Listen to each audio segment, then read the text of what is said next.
Howdy, good morning, everybody.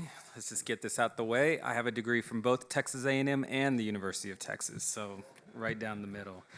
But my name is James Core. I deal in emerging mobility technologies and data for STV, which is a civil engineering consulting firm that's rapidly growing across the United States. Most recently in Texas, they acquired a firm called CPNY, which has a long, good history of doing PS&E and advanced design and that sort of work in Texas. And I'm very glad to be here today because we finally get to, I think the panel, 2 panels ago kind of called it the sexy topics. And I've been able to make a career out of being on the edge of these sexy topics, technology, AI, data, that sort of stuff in transportation. Most recently, before my gig here at STV, I was the Cooperative and Automated Transportation Program Manager for the Texas Department of Transportation. And so I really had an opportunity to get out there, see what sort of new technology was going to affect transportation, and then help champion it through the early stages of adoption at the agency. So I was talking to Ken, and we'll have the panelists introduce themselves in just a minute, but I do want to give a little bit of a perspective from where I've sat in my career. And I was talking to Ken, and he said, try to make it interactive. So let's make this interactive.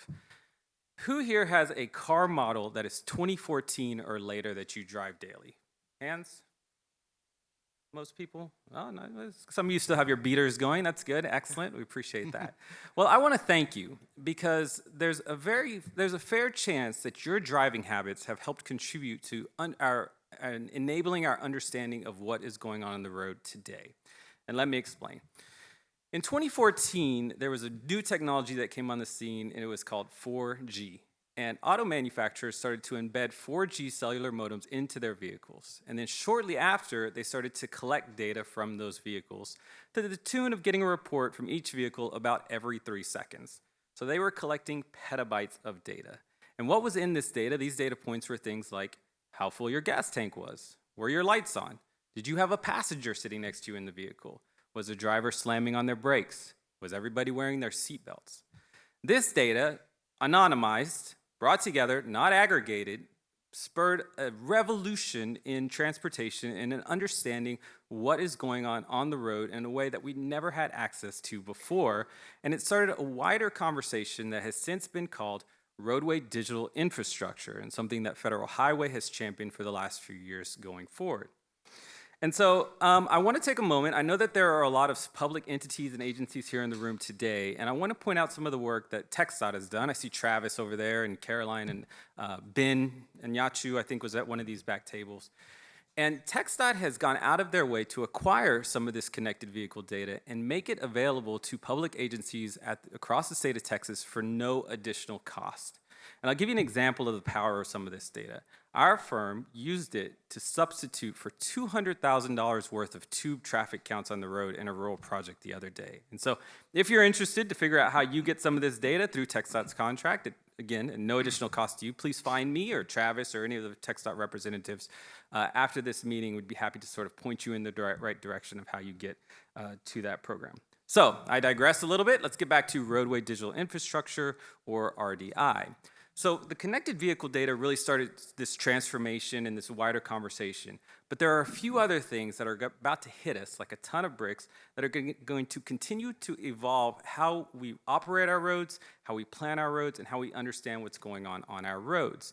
And fortunately, we have a couple of gentlemen here from Harris County, the 3rd most populous county in the United States and home to Houston, Texas, who are both representatives of agencies who are actively implementing some of these trends that I'm referring to going forward. So we're going to have Walter Hambrick from Harris County himself talk a little bit about digital twinning, and he'll explain what that is, amongst other digital transformation tools that they're using at their agency. And then we're going to have Taha Ahmed talk a little bit about the buzziest of buzzwords currently, artificial intelligence, and using that to improve their operations as well. So Walter, let's start with you and tell us a little bit about yourself and what y'all are up to. Great, thanks for having us. Walter Hambrick from Harris County Precinct 4, Commissioner Leslie Briones.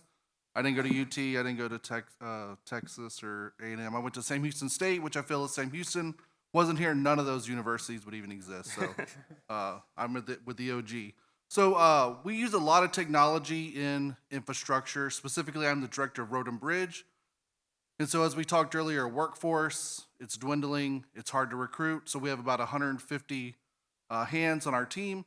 And how can we use those more efficiently? How can we spread that? How can we do that? And so what do we look for is to digital solutions. So one thing that he talked about was a digital twin. We're in the process of creating a digital twin of our roadway network. So we have 1,600 lane miles, about 4 miles of bridges. And so it's an ever 1.25 million people live in Precinct 4. They touch that asset every single day.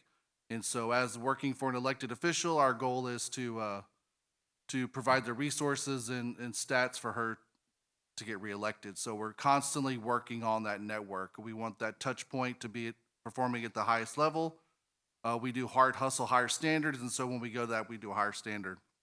So digital twin, what we've done is we've used Cartograph, OpenGov, which is something, there are different options to do that.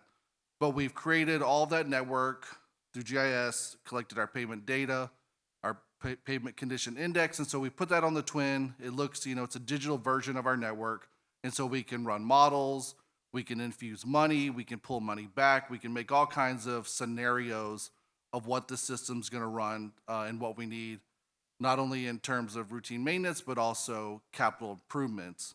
And so that's a big start of the digital twin. A lot of people doing it. I worked for the city of Houston, also worked for the state. And so it's a common deal, whether you're looking at roadways, whether you're looking at buildings, creating that digital environment to really run different ways of what's happening. Houston announced yesterday they're gonna have a $160 million deficit in their budget. So I know they're looking at what are they gonna do? How does that affect all their assets when they run these models? Very good. Taha, you want to go ahead? Yeah, sure. Hey, so my name is Taha Ahmed. I'm with Harris County Toll Road Authority. I graduated not from UT or A&M, but University of Houston. So go Cougs. We finally played UT, by the way, this year, first time.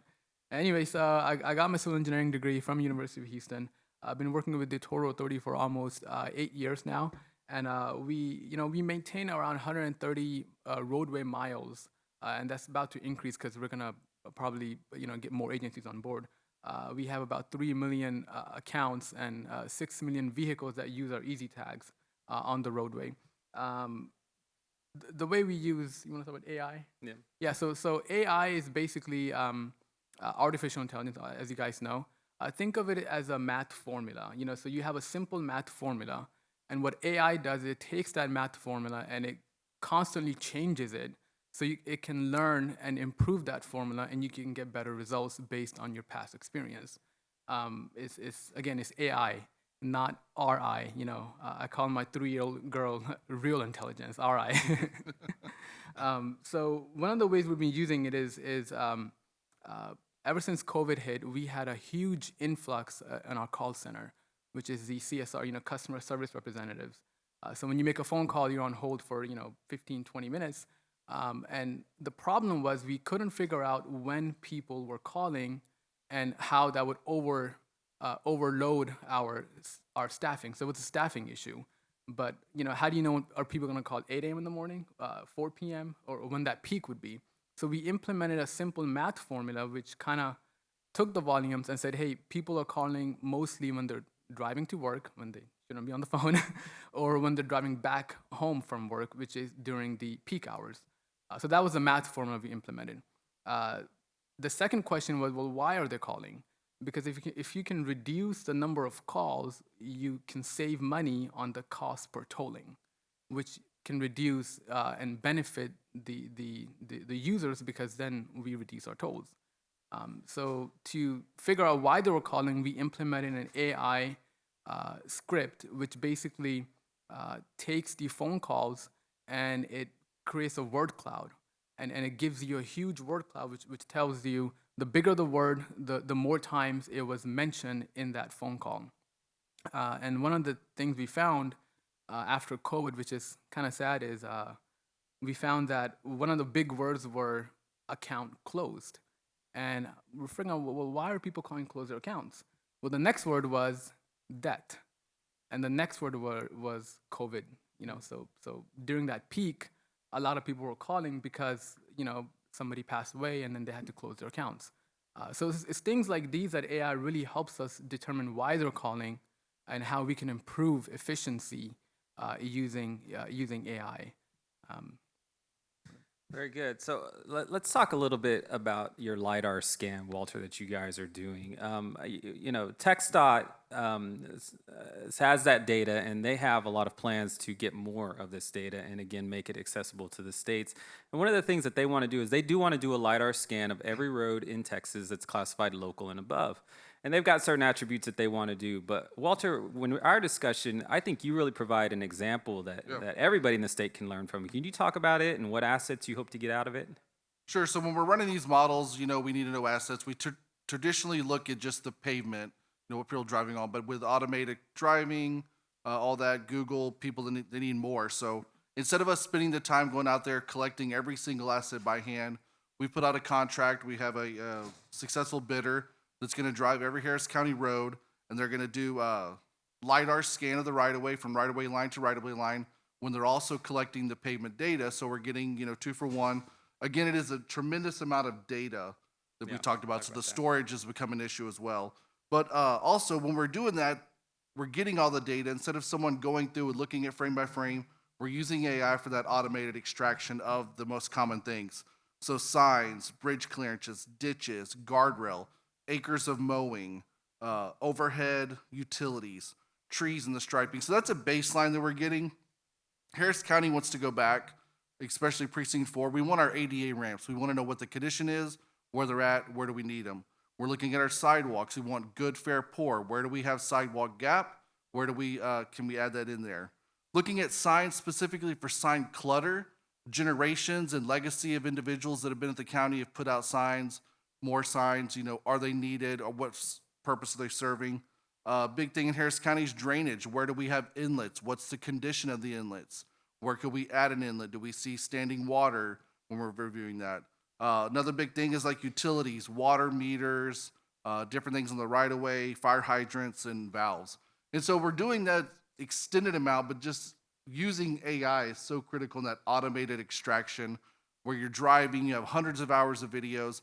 And so that lets us go back, let's just look at it again, run models, run scenarios. And so it's a really time saver when you look back and usually limited resources, limited amount of staff, and be able to leverage that AI versus RI to really achieve a sustainable and a resilient system. Our commissioner is very driven. It's a 4-year term. She wants to accomplish as much as she can in those 4 years. And we're already 1 year down. So when we meet, we say, where are we at? Where are we executing? What are we doing? Because my time's limited. So leveraging AI is really a successful time saver when you're working.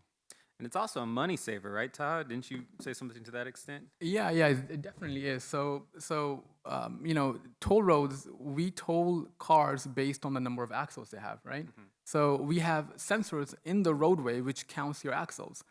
Now, when it's a 2-axle vehicle, it's very, very easy and it's straightforward, 99.9% accurate.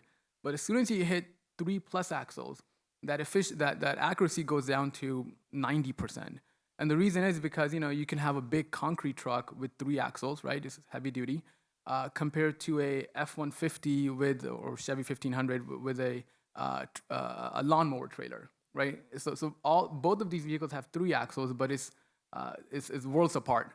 So the efficiency really decreases. So the way we monitor that is we used to have actual people, like human monitoring, watching these old boring videos of cars in a screen, just hours a day, and saying, hey, this car is three axles, this car is 4 axles. And that's very time consuming. It's really boring. I mean, these guys do fall asleep. I mean, you're just watching traffic, right? So we implemented a software which basically uses that same video, and it creates a wire diagram, and it gives a shape, it gives a volume, and it gives the user the ability to say, hey, this shape, this volume, is this a 3-axle or a 4-axle? And then you click yes or no, and then the software learns using that pattern, and it automatically audits it and puts it into that same bucket. The difference it made was earlier we were auditing 150 vehicles per person per day. Today, that same person, that same employee can audit 10,000 vehicles per day. So from 150 to 10,000, that's 66x, 66 times more audits we can do because we're processing almost 1.8 million transactions a day. Auditing 150 is a drop in the ocean. Now we're auditing 10,000 per person. That really brings our efficiency from 90 to back to 98 and 99%. And it does save money because if we get the wrong axles, we're gonna charge you wrong, right? So then you'll call us, that'll overburden our system. It'll go through the whole, and as an agency, it makes us look like, hey, we're either overcharging you. I mean, you'll never call us if we're undercharging you, right? But if we do overcharge you, it makes us look bad because, hey, these guys, they're just overcharging, and really it's just the equipment and the system that does it. So AI, digitizing has really helped drive that cost down and really make us more efficient, and therefore we have actually lowered the toll in Harris County for Hectra if you do get an easy tag. So it is lowered because we're trying to make it more efficient for everyone. I kind of want to applaud that. I mean, lowering a toll, right? That's not something that you hear every day, and I think that's a great job. So we've got these two experts who are on the leading edge, and we have been talking sort of the tech edge, but I do want to come up a little bit and talk about the leadership at your respective agencies. When I was at TechStop, Mark Williams really pushed for innovation, the executive director. Caroline Mays will be here a little bit later today and also was a huge champion in the industry for pushing this forward. How are you guys getting this done? Are you getting institutional support? Yeah, so Harris County Commissioners Court is leading the way. We have a very vibrant, dynamic court that's very active, very engaged. If you followed Houston politics for a while, Harris County used to sit in the shadows. Now they're right at the forefront, sitting next to the city of Houston, making decisions and being very vocal and intentional. One of those is lowering the tolls. They worked with the director of Harris County Toll Road and challenged him to find ways to do that. First time ever. I don't know if, at least in Texas, probably that a toll has been lowered for a user. And so really challenging that. Also, we talked a lot about AI and digital stuff, so also tackling that digital divide, getting resources out to citizens, to developers. This is a self-serve world. We have all this data. We house all this data. It's not just for the government. We put it out there. We share it. Let people see it. You can run all kinds of cool toll stats, I think, now with data they have out there, if you're looking. And so really just sustainable, resilient, and making our doors open for citizens and developers to partner to make Harris County successful. Yeah, it's a cultural change, so our Harris County Commission Court, Lena Hidalgo, she's really data driven. So our executive director, he's also data driven. So it really helps when our technical staff or someone like me who goes to the director and gives a spreadsheet with a bunch of data points, and your director can understand and not just follow, but kind of correct you on your formula, saying, hey, this should be going this way.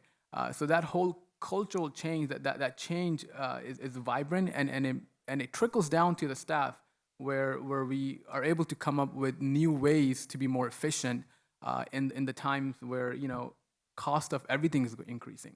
I mean, our cost to toll has increased folds, multiple times. Yet we were still able to lower the tolls. And many people don't know this, but tolling actually funds precincts. So in Harris County, in Texas, you pay property tax on the property you own, right?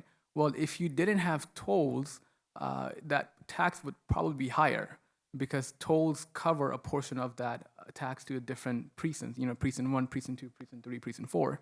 But anyways, the whole cultural change has made us more efficient down to the very, from all levels of staffs to just come up with new ways to be more efficient and save money. So. Yeah, one thing that you kind of touched on, Walter, that has always been very admirable about Harris County and Houston is you all seem to work together, and that's not common, I think, across jurisdictions. If you walk from here to I-35, you'll cross 4 different jurisdictions of roads, and you all and Sue and the companies from the Houston area and Transtar have worked together. You want to talk a little bit more about that working relationship?